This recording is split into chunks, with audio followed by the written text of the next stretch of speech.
natin ay minced chicken, spring onion,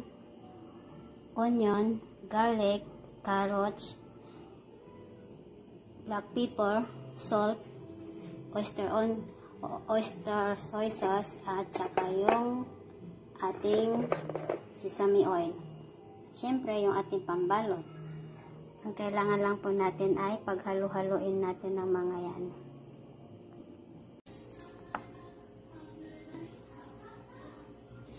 Yan na po siya. Balutin naman po natin.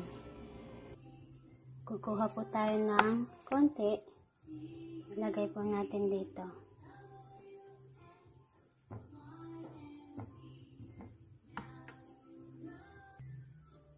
Yan po siya. Hanggang matapos po lahat. Prito na po natin.